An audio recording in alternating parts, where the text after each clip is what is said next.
Abra, por favor, a sua Bíblia, Hebreus capítulo 10, versículos 26 a 39.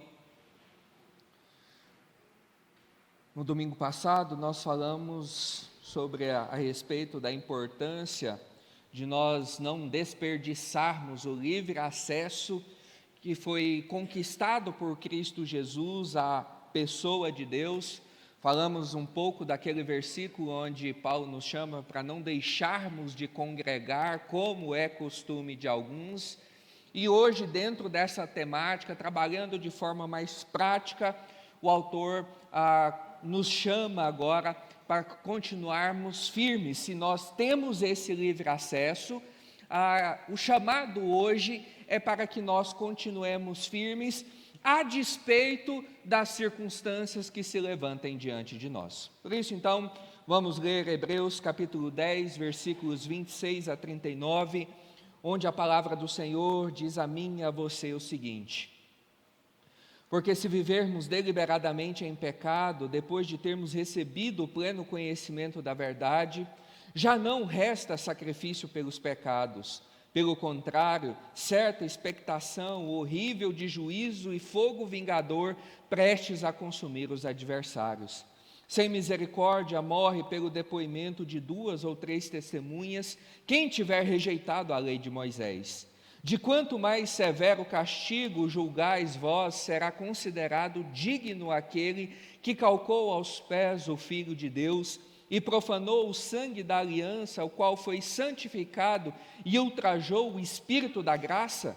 Ora, nós conhecemos aquele que disse: a mim pertence a vingança, eu retribuirei. E outra vez, o Senhor julgará o seu povo. Horrível coisa é cair nas mãos do Deus vivo. Lembrai-vos, porém, dos dias anteriores, em que, depois de iluminados, sustentastes grande luta e sofrimentos. Ora, expostos como em espetáculo, tanto de opróbrio quanto de tribulações, ora, tornando-vos coparticipantes com aqueles que desse modo foram tratados. Porque não somente vos compadecestes dos encarcerados, como também aceitastes com alegria o espólio dos vossos bens, tendo ciência de possuirdes vós mesmos patrimônio superior e durável. Não abandoneis, portanto, a vossa confiança, ela tem grande galardão. Com efeito, tendes necessidade de perseverança, para que, havendo feito a vontade de Deus, alcanceis a promessa. Porque ainda dentro de pouco tempo, aquele que vem virá e não tardará. Todavia, o meu justo viverá pela fé, e, se retroceder, nele não se compraz a minha alma. Nós, porém, não somos dos que retrocedem para a perdição. Somos, entretanto, da fé para a conservação da alma.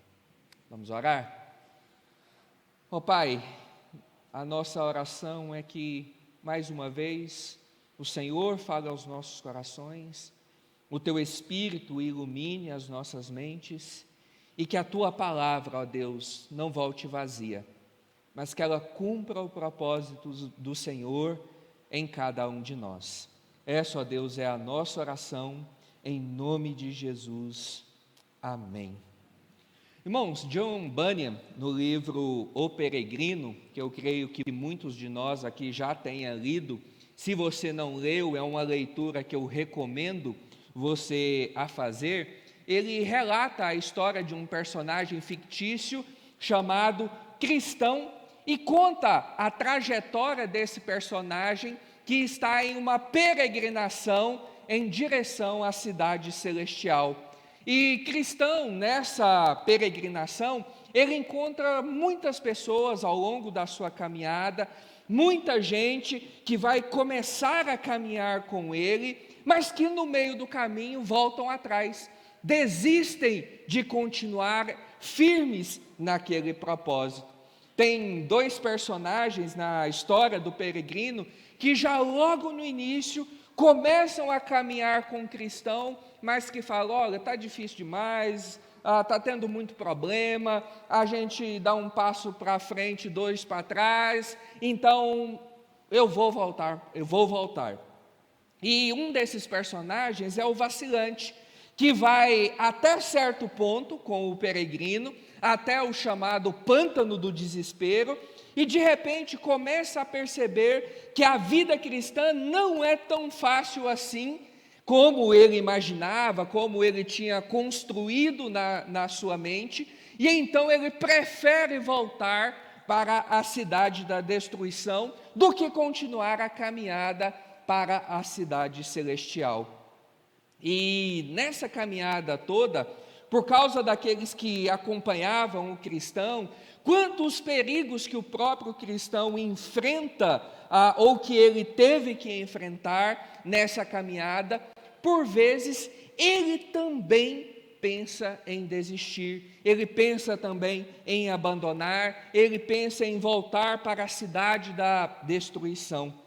E o que é interessante nessa história é que, apesar de tantos perigos, de tantas dificuldades, apesar de tanto desânimo, apesar de tantas tentações para voltar à cidade da destruição, cristão permanece fiel e continua firme até o fim a sua peregrinação. E nessa caminhada, apesar dessas dificuldades e desses que resolveram voltar, cristão encontra também aqueles que resolvem caminhar com ele e continuam também firmes nessa peregrinação. Um morre no meio do caminho e já vai direto para a cidade celestial, outro vai até o final, onde ele vai ultrapassar o mar para a cidade celestial. E o fato é que alguns personagens continuam a caminhada, mas foram bem poucas. A maioria volta atrás, a maioria desiste daquele caminho. E por que essa história para início da nossa mensagem? É porque algo semelhante está acontecendo aqui.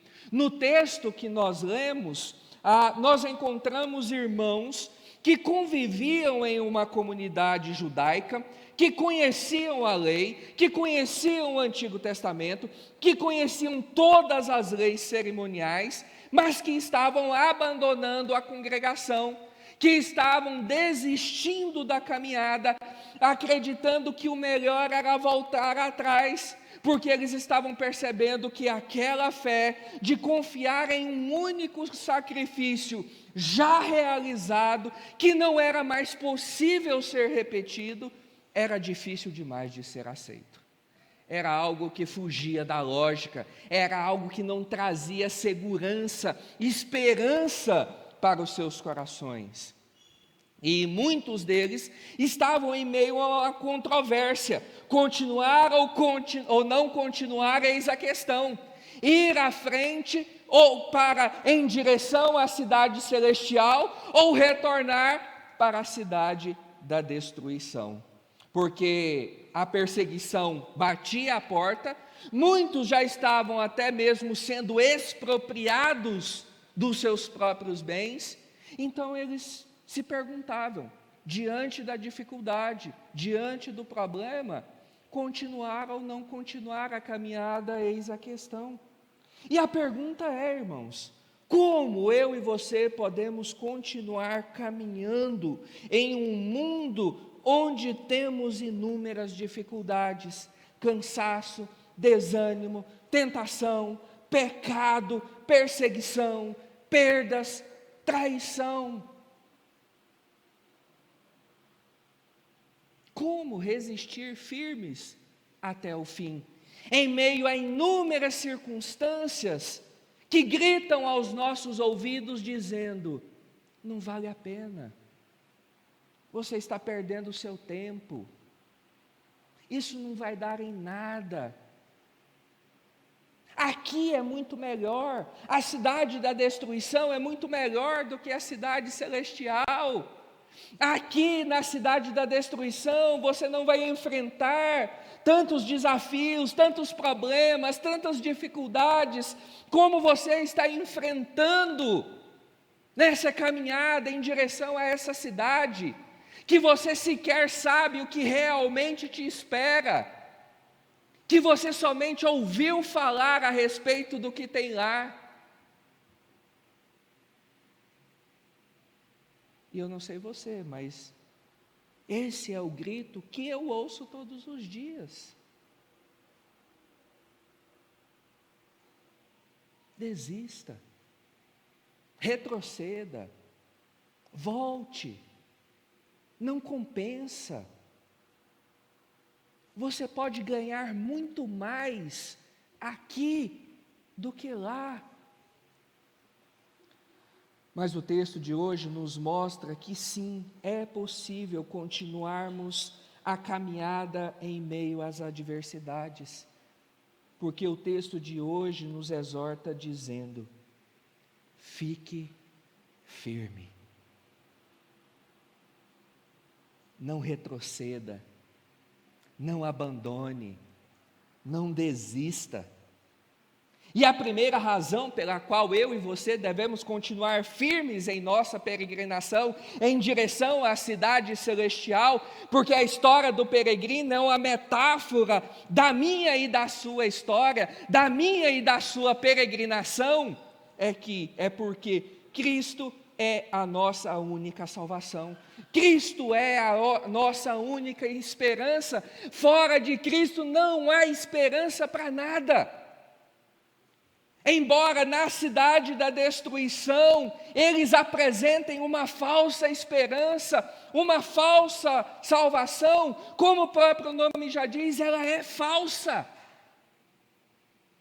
Ela não nos garante aquilo que somente Cristo pode nos garantir.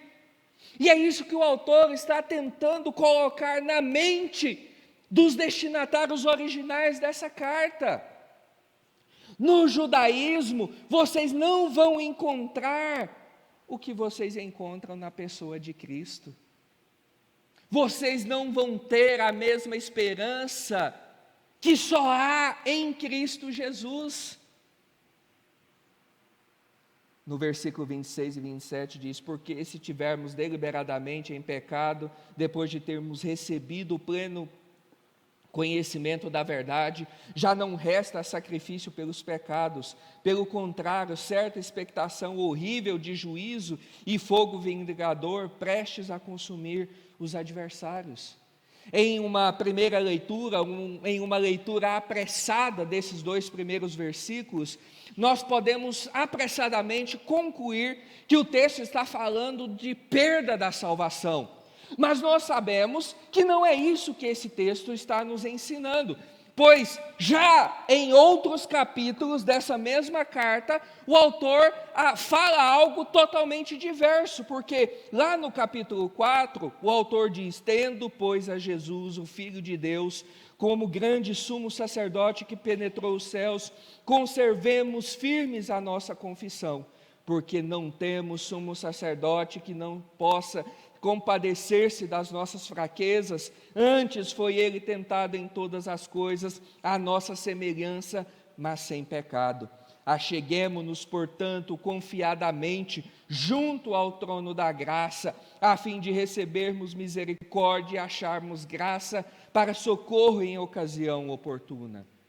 Como se aqui ele está falando a respeito dessa segurança que nós temos em Cristo Jesus da nossa salvação, agora, no capítulo 10, ele poderia falar: não, nós realmente podemos perder a nossa salvação.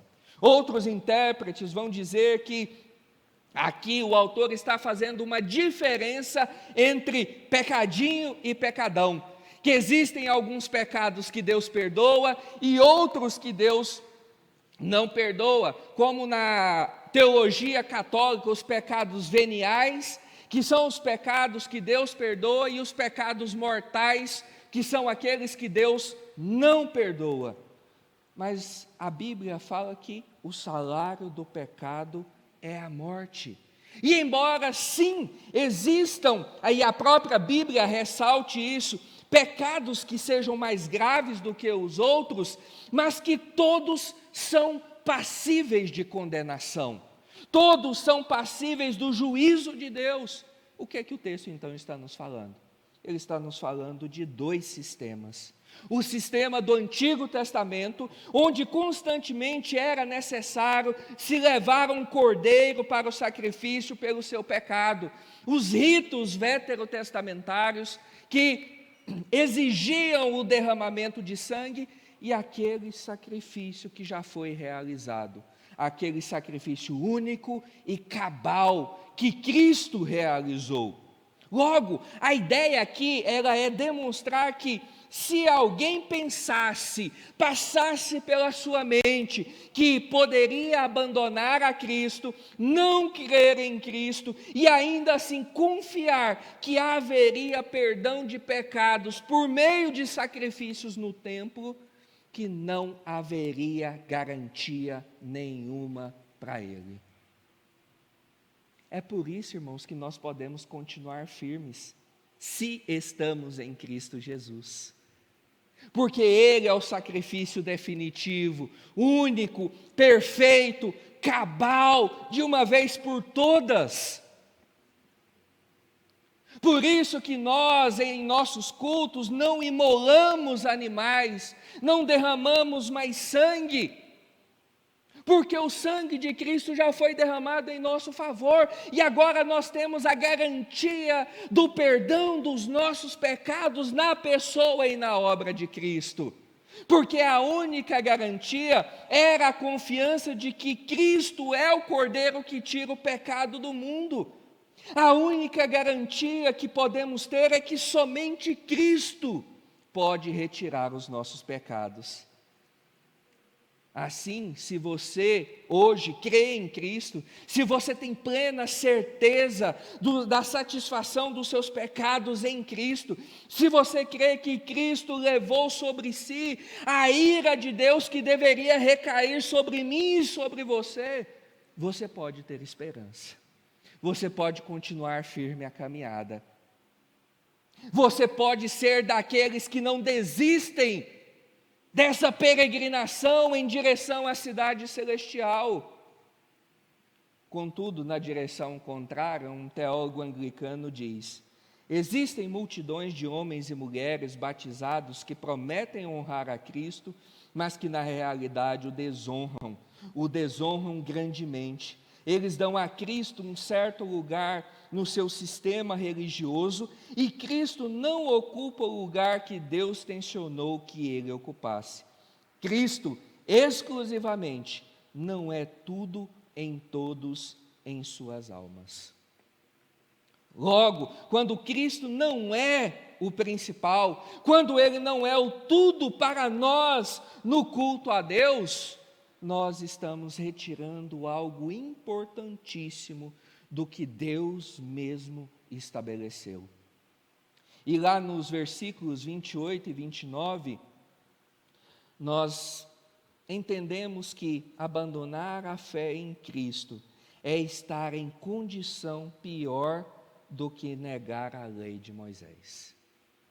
Os versículos dizem: sem misericórdia morre pelo depoimento de 2 ou 3 testemunhas quem tiver rejeitado a lei de Moisés. De quanto mais severo castigo julgais vós, será considerado digno aquele que calcou aos pés o Filho de Deus e profanou o sangue da aliança, o qual foi santificado, e ultrajou o Espírito da graça. Aqui o autor ele está explicando o que ele disse no versículo 26 a respeito do que é viver deliberadamente em pecado. Ou seja, de forma bem sucinta, viver deliberadamente em pecado é desconsiderar o que Cristo fez por cada um de nós. Quando lemos no versículo 26, lá o viver deliberadamente em pecado, em outras palavras eu não me importo com o que Cristo realizou em meu favor. E como nós sempre dizemos, nós aqui não vamos falar isso verbalmente. Nós não vamos, ou só se a pessoa já tiver assim, bem fora mesmo, aí ela até pode dizer, mas de modo geral, nenhum de nós diz isso. Mas muitas vezes as nossas práticas cotidianas revelam essa verdade, de que o sacrifício de Cristo em nosso favor não é importante, que existem outras questões muito mais importantes do que a obra de Cristo em meu favor. E se vivemos achando que Cristo, Filho de Deus, o sangue que Ele derramou na cruz e que o Espírito da graça que nos atrai a Ele, que aplica os méritos de Cristo na minha e na sua vida, é algo que nós não precisamos, nós estamos fazendo exatamente o que o autor diz aqui. Nós estamos calcando, pisando o Filho de Deus. E o autor, no versículo 30, faz uma severa exortação. Ora, nós conhecemos aquele que disse, a mim pertence a vingança, eu o retribuirei, e outra vez o Senhor julgará o seu povo. Horrível coisa é cair nas mãos do Deus vivo. E aí você pode me perguntar, mas pastor, há alguns instantes nós não acabamos de ouvir e você afirmou que nós não corremos o risco de perder a salvação? E como agora nós nos deparamos com essa realidade de que Deus vai julgar o seu povo?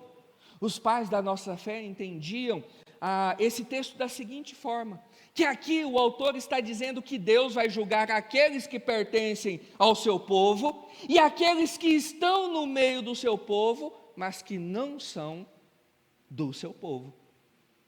E aí já vem logo à nossa mente a parábola do trigo e do joio, que estão juntos, misturados, imperceptíveis, quem é quem, mas que chega o momento em que vai ficar claro quem é joio e quem é trigo. E quando Deus diz para ficarmos atentos, porque Deus vai julgar o seu povo, é porque nós então sabemos que no meio do povo há aqueles que necessitam ser exortados a permanecer firmes, eu e você, quando outros abandonam a palavra, quando outros abandonam a Cristo. E como muitas vezes essas tentações se materializam, que tentam nos fazer nos afastar, inclusive utilizam versículos bíblicos. Não julgueis, para que não sejam julgados. Ninguém hoje pode ser criticado na igreja, ninguém hoje pode ser confrontado em seus pontos da fé, ninguém pode ser confrontado em seus comportamentos, porque quem é você para me julgar? Quem é você para dizer como eu devo viver? E o filho dessa percepção são os desigrejados, aqueles que abandonam o povo de Deus e que incentivam outros para fazerem o mesmo, porque são tão bons que não conseguem mais viver entre pecadores e hipócritas que existem no meio da igreja.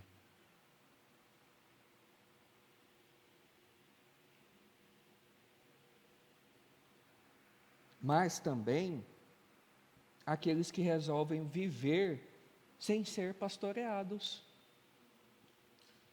Nós somos membros de uma igreja, fizemos votos de respeitar os nossos líderes enquanto esses forem fiéis à Escritura, mas quando alguém chega mais próximo, tenta nos ajudar, não aceitamos isso, nós nos afastamos porque não permitimos sermos tratados. Em outras palavras, nós não queremos negar a nós mesmos. Nós preferimos calcar o Filho de Deus com os nossos pés. E é interessante, né? De vez em quando eu vejo umas coisas, às vezes, por aí interessantes, que determinada pessoa fala algo, e aí ele fala, olha, eu respeito até a sua opinião, mas é isso, isso, isso, isso e isso. Em outras palavras, ele não quer nem saber e não se interessa pelo que você falou. O que importa é a minha posição, pronto e acabou.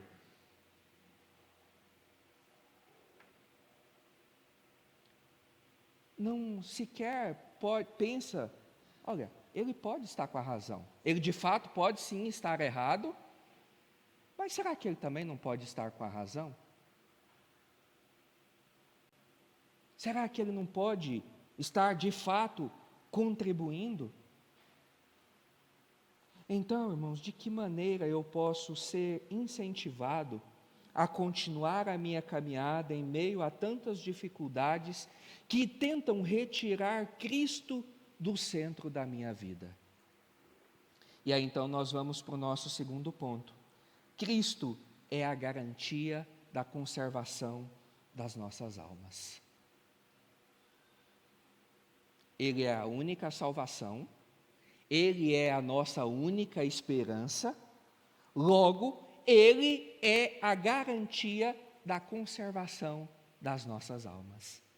Ele vai nos fazer chegar ao fim da nossa peregrinação.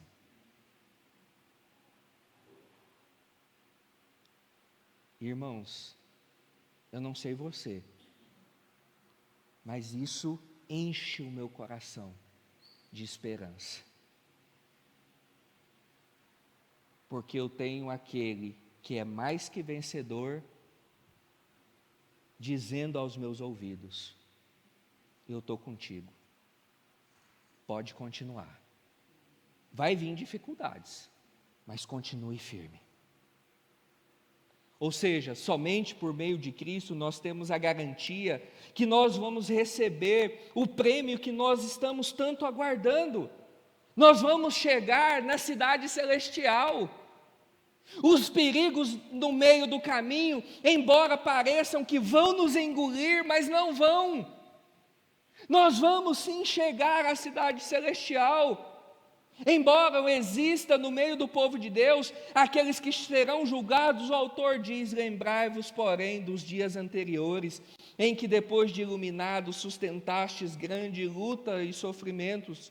Uma coisa muito interessante que esse texto aqui nos demonstra, que essa palavra sustentaste é a mesma que aparece nos evangelhos, especialmente quando Cristo está falando daquele que vai perseverar até o fim.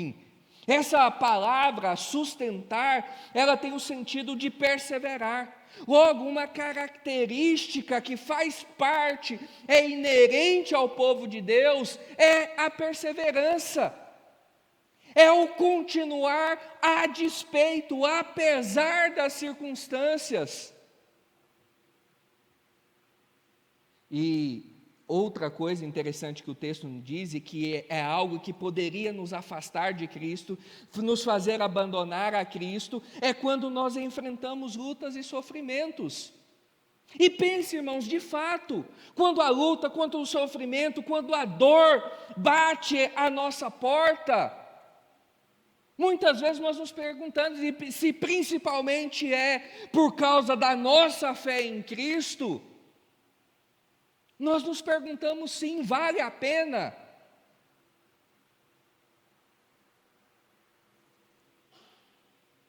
Eu acho que é melhor eu botar a minha viola no saco e cantar em outra freguesia.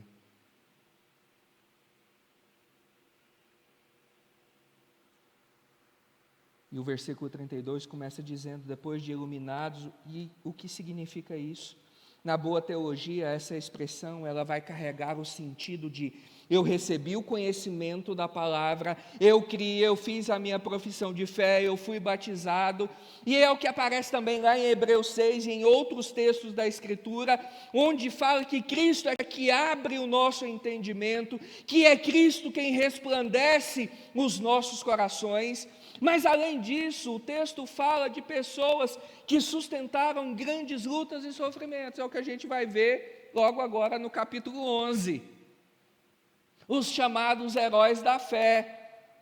E diferente daquilo que é ensinado nos nossos dias, que pessoas que conhecem o Evangelho são iluminados em suas mentes e também nos seus corações, mas acabam acreditando, achando que não podem sofrer lutas e sofrimentos, que tudo tem que ser um mar de rosas a vida, que as águas sempre têm que estar tranquilas.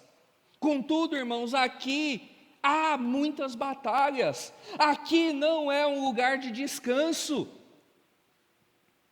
Nós constantemente precisamos nos lembrar disso, que na nossa caminhada em direção à cidade celestial, ela não é eterna, vai chegar o momento em que ela vai se cessar, mas que enquanto esse dia não chega, nós devemos continuar a nossa caminhada, olhando para aquele que está na cidade celestial nos aguardando.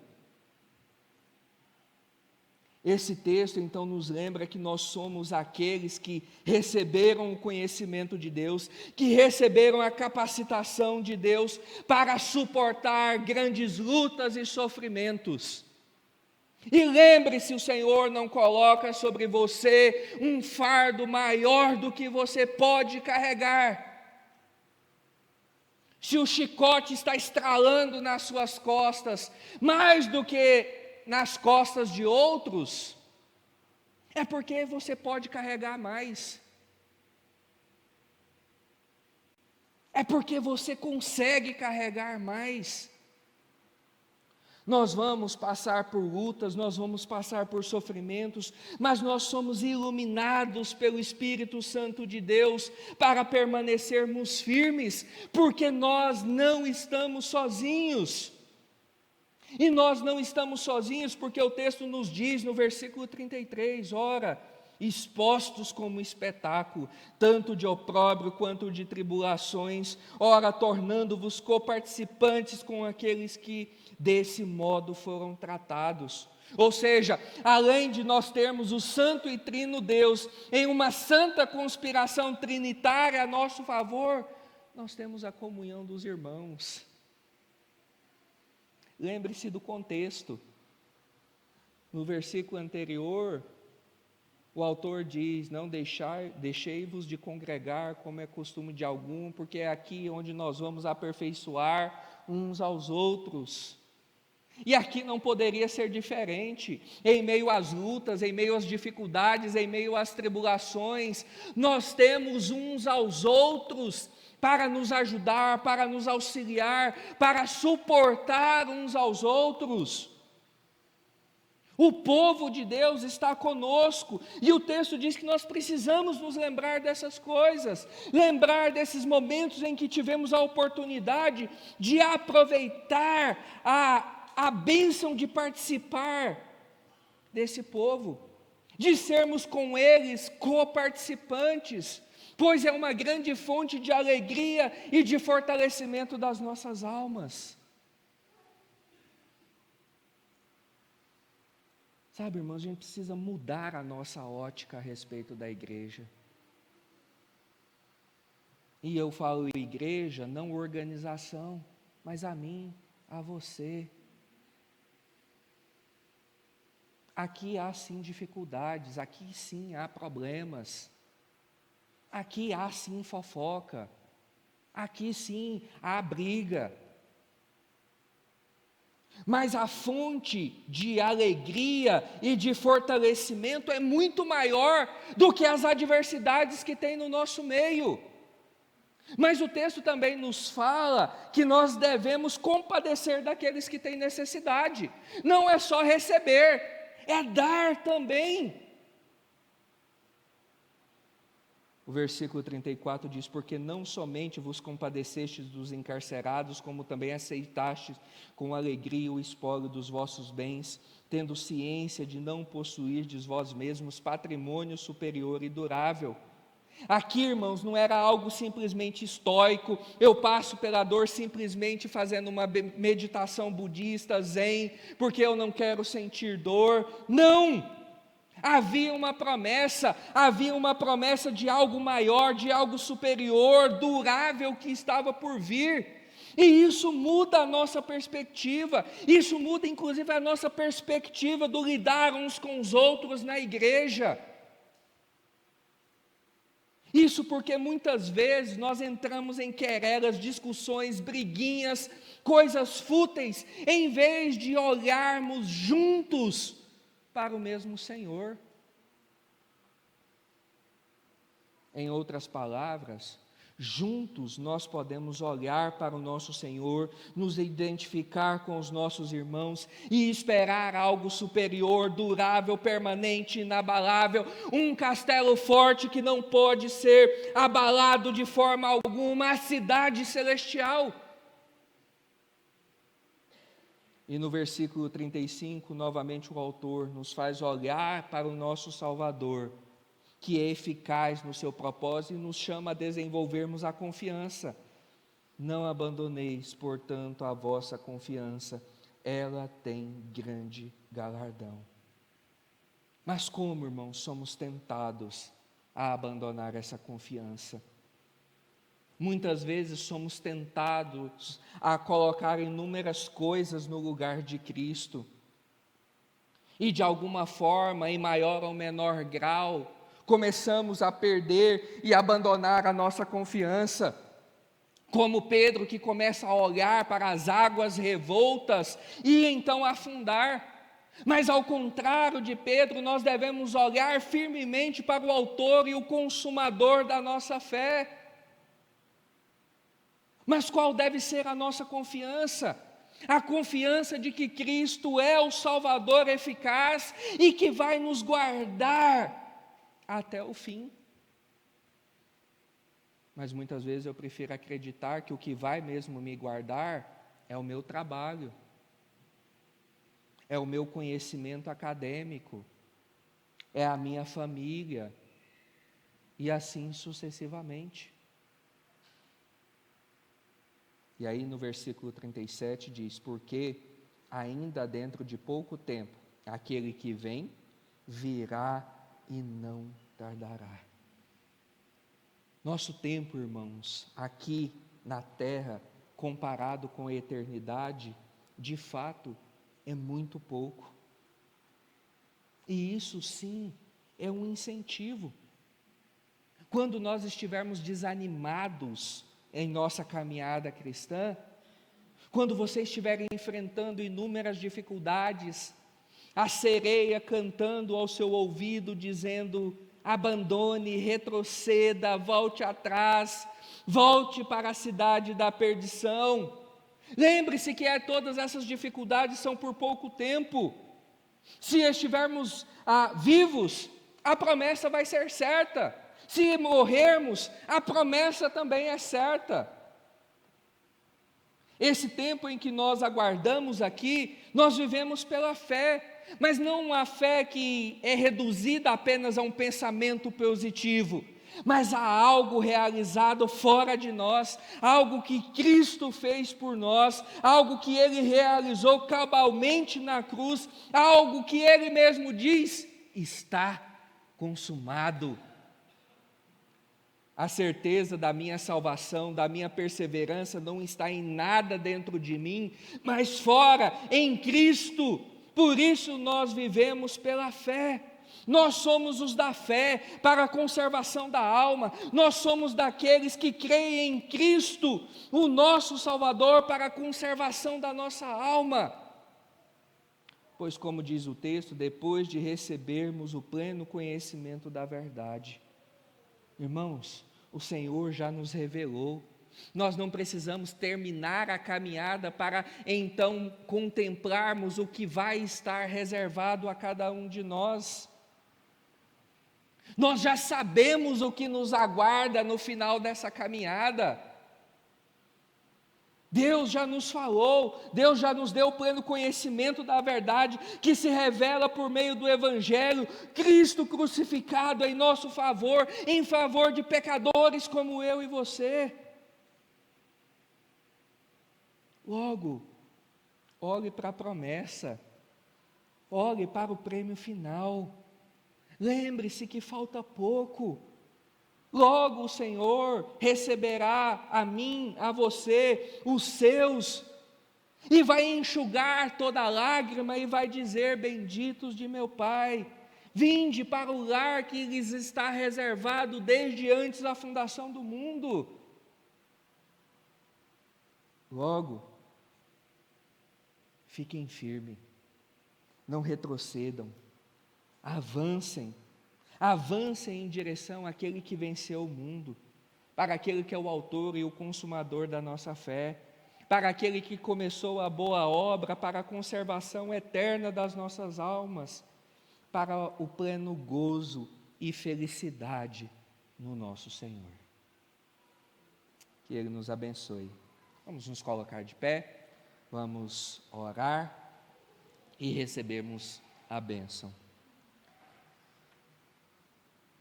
Pai, no nome de Jesus, obrigado por esse consolo que o Senhor traz aos nossos corações, de que o Senhor é que nos faz e que nos fará perseverarmos em nossa caminhada até o final.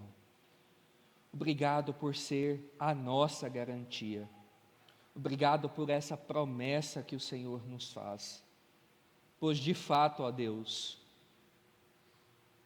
eu muitas vezes penso em desistir, ó Pai. Penso em retroceder. Acredito, ó Deus, no meu coração que não vale a pena todo o esforço nessa caminhada. E desde já, ó Deus, eu te peço perdão por isso. E eu também lhe peço, ó Deus, que a mim e aos meus irmãos, que o Senhor continue nos ajudando, nos sustentando, nos dando força, renovando, ó Deus, a nossa confiança no Senhor.